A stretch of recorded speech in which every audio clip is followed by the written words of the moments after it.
What I love about playing for Cal State San Marcos is the environment of this place. The whole community around this school has been very awesome and very supportive.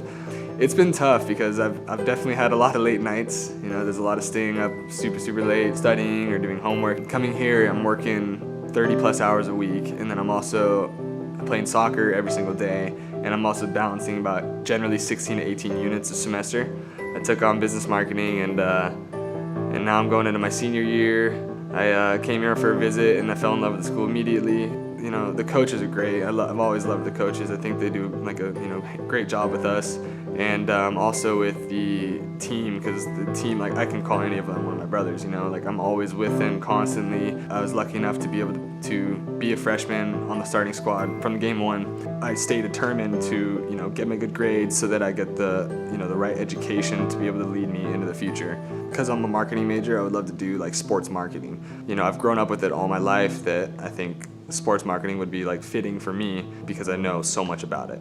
I would love to move on to different teams, maybe like a professional development team, or straight to the professional level. I think that'd be very awesome. The fact that the donors are able to help us, I thank them a lot, because it doesn't put as much stress on us for having to pay for these classes or having to take out a loan, pull out more money for this.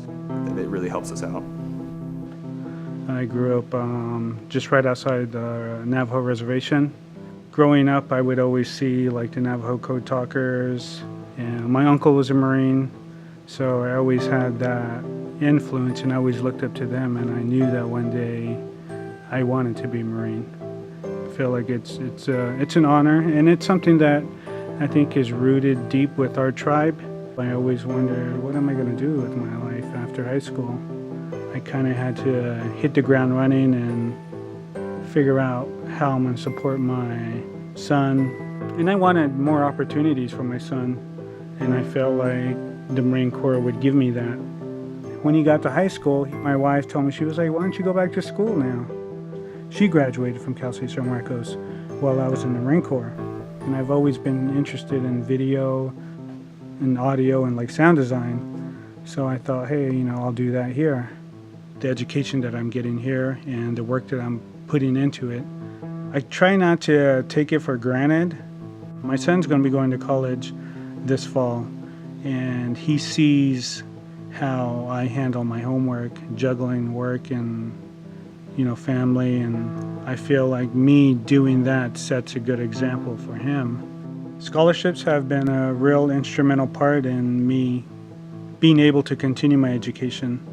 Working, being a student, and being a father, there's so many other responsibilities, and you're like financially stressed out too.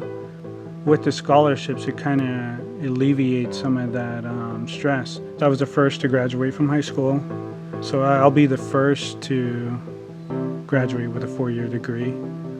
It's helped me, it's helped my son. It may be something small, but it does mean a lot to me. Resiliency, I think I coined the term with my life. I think the word resilient is Brittany's word that describes my entire being. I came into foster care when I was about 8. Unfortunately, my childhood doesn't have too many rainbows and lollipops and a peachy picture with a white picket fence. My childhood has a lot of trauma and a lot of negative experiences, things that no child should be put through. I use my past as fuel, for my future, and I'm able to really empathize with children that are going through similar things, because I've been there. I know how it feels. I wanted to be a social worker. My job at North County Lifeline as a youth partner is working in a clinical setting. I work with the therapist and the psychiatrist that we have. I kind of had like a negative experience with several social workers in my past. I didn't want that to continue. I didn't want that negative legacy to continue. I hit it off right away with ACE Scholars, and it was nice to just be able to come into a place and know that everyone there is not judging you. Oh, great, there's this former foster youth program at Cal State San Marcos. This is amazing. How do I get involved? How do I get connected with them? And, how can they help me kind of adjust to this big, scary 4-year university experience? I remember not sleeping many nights because I'm worried about how I'm going to eat the next day, how I'm going to keep my gas tank full, how I'm going to get to class, how I'm going to get that book that I need, or how I'm going to go on this required field trip. Any incidentals, I mean, if you think about any person's life when they have cost for things and incidentals that come up that are unexpected.